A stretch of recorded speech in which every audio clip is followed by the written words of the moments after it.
Hello everyone, कैसे हो आप सब लोग। तो यहाँ पे हम ट्रेड करना शुरू करेंगे।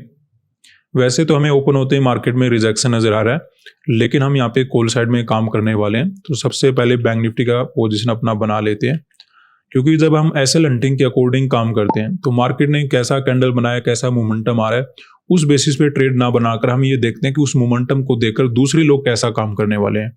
अगर वो समझ में आ जाता है तो वहाँ पे अपना ट्रेड हम बना लेते हैं। तो 1050 क्वांटिटी हम बैंक निफ्टी का ऐड करेंगे।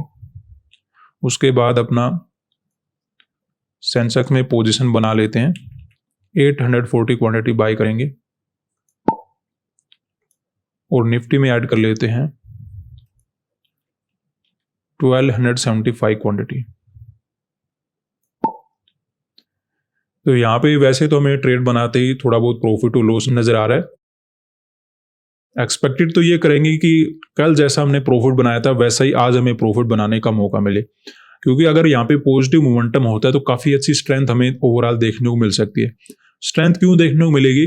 क्योंकि जिस प्रकार का यहाँ पे कल पॉजिटिव मोमेंटम दिया था, जो भी डाउन साइड बाइंग करके बैठे होंगे या तो अपना प्रॉफिट बुक करके चले गए होंगे या फिर अच्छे प्रॉफिट में बैठे होंगे। तो इनको हम टारगेट नहीं बनाना है, ठीक है। ऐसा नहीं कि मार्केट इनको टारगेट नहीं बना सकता। मार्केट का क्या होता है, देखिए, अगर मान लेते हैं आपने यहाँ पे बाय किया, कोल्ड साइड में पोजीशन बनाया और जब मार्केट ऊपर गया तो मान लेते हैं आपको 2-3 लाख रुपए का प्रॉफिट नजर आना शुरू हो गया।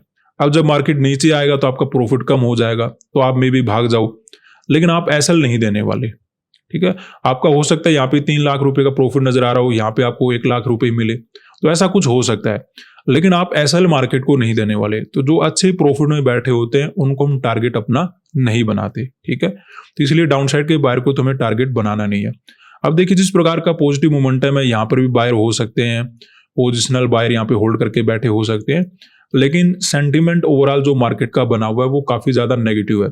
तो ऐसे में पोजिशनल बायर यहाँ पे ज्यादा नहीं आए होंगे या फिर उनके पास क्वांटिटी कम होगा, इसलिए इन बायर को भी हम टारगेट अपना नहीं बनाना चाहते।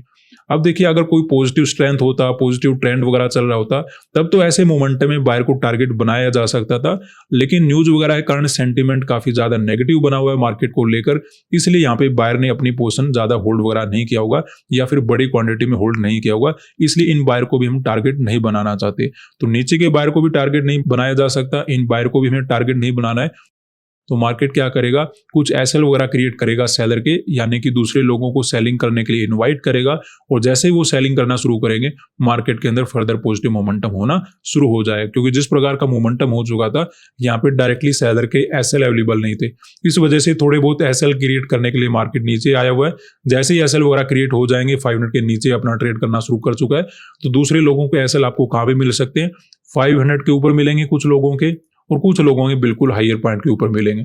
तो ये मोमेंटम है मार्केट के अंदर ओवरऑल मिल जाएगा, और ये जब मोमेंटम होगा तो काफी अच्छा टारगेट मार्केट के अंदर अचीव कर सकते हैं। तो ऐसा समझते हैं यहाँ पे हमने कोल्ड साइड का ट्रेड बना लिया है। इसमें अगर हम गलत होते तो लॉस लेकर चले जाएंगे, सही होते तो प्रॉफिट बनाने की कोशिश करेंगे। ऐसा ही लगभग सेंसेक्स के अंदर नजर आ रहा है। हालांकि इसमें सपोर्ट वगैरह अपना छोटा मोटा ब्रेकडाउन हो गया, लेकिन हम बैंक निफ्टी का थोड़ा वेट कर रहे थे, इसलिए यहाँ पे जल्दबाजी नहीं कर पाए, क्योंकि बैंक निफ्टी थोड़ा बहुत नीचे आने की कोशिश कर रहा था। अब यहाँ पे आसपास सपोर्ट भी है, अच्छे से एसएल वगैरह क्रिएट हो गए तो ये भी ऊपर चला जाएगा, सेंसेक्स भी ओवरऑल ऊपर चलना शुरू कर देगा। कंडीशन यहाँ पर भी सेम है, नीचे के बायर को हमें टारगेट बनाना नहीं है। यहाँ पे ज्यादा लोगों ने बाइंग में अपनी पोजीशन वगैरह को होल्ड किया नहीं होगा, तो इन बायर को भी हम टारगेट नहीं बनाना चाहते। जैसे यहाँ पे सेलर इकट्ठा हो जाएंगे 500 के ऊपर या फिर हायर पॉइंट के ऊपर, अपना एसएल वगैरह रखकर बैठे होंगे, उनको हम अपना टारगेट बना सकते हैं। ऐसा ही एग्जैक्टली हमें निफ्टी के अंदर देखने को मिला। यहाँ पर भी काफी अच्छा पॉजिटिव मोमेंटम नजर आ रहा है। यहाँ पे राउंड नंबर का डायरेक्टली सपोर्ट ले रहा है, सपोर्ट मार्केट लेने की कोशिश कर रहा है, लेकिन कोई प्रॉब्लम वाली बात नहीं। नीचे के बायर को मार्केट टारगेट नहीं बनाने वाला, आसपास के बायर को वैसे भी रिजेक्शन वगैरह देकर निकाल चुका होगा, और वैसे भी यहाँ पे जो बायर बैठे होंगे बड़ी क्वांटिटी में ट्रेड में भी ज्यादा लोगों ने होल्ड नहीं किया होगा, जिस प्रकार का न्यूज वगैरह मार्केट के अंदर नेगेटिव चल रहा है। इसी बेसिस पे हमने यहाँ पे कॉल साइड में काम किया है। अभी में कुछ प्रॉफिट भी नजर आ रहा है। देखते हैं मार्केट के अंदर कल जैसा प्रॉफिट बुकिंग करने का यहाँ पे प्लान है कि मार्केट के अंदर मोमेंटम अच्छा हो सकता है। अगर मार्केट घूम जाता है या फिर कंटिन्यू सेलिंग में रहता है वो बात अलग रहेगी, अदरवाइज अगर प्रॉफिट बनेगा तो काफी अच्छा बन सकता है। तो यहाँ पे अपने ट्रेड में लॉस इंक्रीज हो रहा है और मार्केट में ओवरऑल कंटिन्यू सेलिंग ही नजर आ रहा है। जब तक कोई ब्रेकआउट नहीं होता, यहाँ पे जो भी सेल वगैरह करके बैठे हैं वो अपना एसएल मार्केट को नहीं देने वाले, और जब तक ऐसा नहीं होगा हमें प्रॉफिट मार्केट के अंदर नहीं बन पाएगा। तो यहाँ पे ब्रेकआउट तो होना चाहिए। अब देखिए यहाँ पे ऐसे नहीं कि सेलर के एसएल बैठे नहीं है, दूसरे लोग सेल नहीं कर रहे हैं। सेलिंग करने के लिए लोग आ रहे हैं, लेकिन मार्केट के पास दो ऑप्शन होते हैं।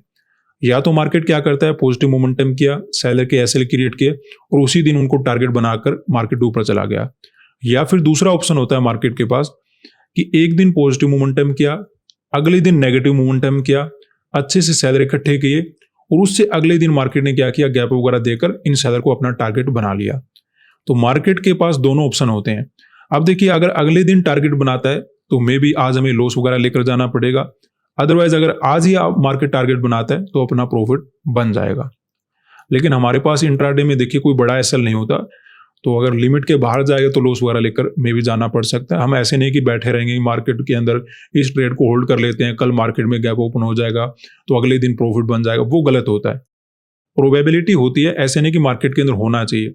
क्या हो सकता है कि या तो मार्केट आज ही टारगेट करे या फिर क्या करेगा, एक दिन पॉजिटिव मोमेंटम आया, अगले दिन कंप्लीटली सेलिंग में चला गया, यहाँ पे सेलर बैठे फ्राइडे के दिन और मंडे के दिन अचानक से गैप वगैरह ओपन हुआ और मार्केट ऊपर चला गया, तो नेक्स्ट डे आपको मोमेंटम देखने मिला। कभी कभी ये मोमेंटम और भी आगे चला जाता है, 2-3 दिन तक मार्केट एसएल वगैरह क्रिएट करता रहता है, फिर अचानक से गैप वगैरह देता है। तो ये मार्केट के ऊपर डिपेंड करता है कौन ट्रेडर कैसे काम कर रहा है, जो ऑपरेटर मार्केट के अंदर काम कर रहा है वो कैसे काम कर रहा है। सेलर के यहाँ पे एसएल है, ये तो है, लेकिन मार्केट टारगेट नहीं बना रहा, और जब तक मार्केट टारगेट नहीं बनाएगा समस्या हमारे लिए बनी रहेगी। इवन लॉस वगैरह भी इंक्रीज होना शुरू हो चुका है, तो वेट करेंगे। लॉस का लिमिट अपना ज़्यादा नहीं रहा है तो थोड़ा बहुत देख लेते हैं, अगर ज़्यादा नीचे चला जाएगा तो लॉस की लिमिट के अकॉर्डिंग ट्रेड को कट करके चले जाएंगे। तो यहाँ पे अपना ट्रेड हम कट कर लेते हैं, इससे ज़्यादा हम लॉस नहीं देखेंगे, क्योंकि मार्केट गिरता गिरता अगर ज़्यादा गिर गया तो फिर मार्केट का तो कुछ नहीं जाएगा, लेकिन अपना ज़्यादा ही कुछ चला जाएगा। तो इसलिए ट्रेड को कट करके चले जाते हैं, क्योंकि ओवरऑल देखिए सपोर्ट वगैरह के नीचे काम करना शुरू कर दिया है। सेंसेक्स और निफ्टी में ऑलरेडी नेगेटिव मोमेंटम ज़्यादा हो चुका है, तो ऐसे में फर्दर को ट्रेड होल्ड करने का बेनिफिट है नहीं। यहाँ पे हमने बाइंग इसीलिए किया था कि जिस प्रकार का पॉजिटिव मोमेंटम हो चुका है, कोई अच्छा ट्रेडर बैठा हो जो मार्केट को ऊपर ले जा सकता है। दूसरा नजर आता है कि जिस प्रकार का सेंटीमेंट नेगेटिव बना हुआ है, यहाँ पे जो बायर आए होंगे या तो उनके पास क्वांटिटी कम होगा या फिर यहाँ पे बायर में भी मार्केट के अंदर आए नहीं होंगे। ऐसा समझते हो यहाँ पे थोड़ा बहुत रिजेक्शन के बाद हम further positive momentum expected market के अंदर कर रहे थे, लेकिन वैसा ना होकर मार्केट ज्यादा ही सेलिंग में चला गया। तो ऐसे नहीं कि यहाँ पे सेलर आए नहीं होंगे, लेकिन मार्केट ने उनको आज टारगेट नहीं बनाया। मे भी हो सकता है अगले दिन बनाए, हो सकता है 2-3 दिन लग जाए, या फिर हम कुछ गलत डायरेक्शन लेकर मार्केट के अंदर बैठे हुए, तो वो तो आने वाले टाइम में हमें पता लग जाएगा। लेकिन आज अपना ट्रेड गलत जा रहा था, इसलिए ट्रेड को होल्ड फर्दर हम कर नहीं सकते थे, तो ट्रेड को कट करके चले गए, क्योंकि छोटा लॉस कवर हो सकता है, बड़ा लॉस कवर नहीं होता। आज के लिए इतना ही, धन्यवाद।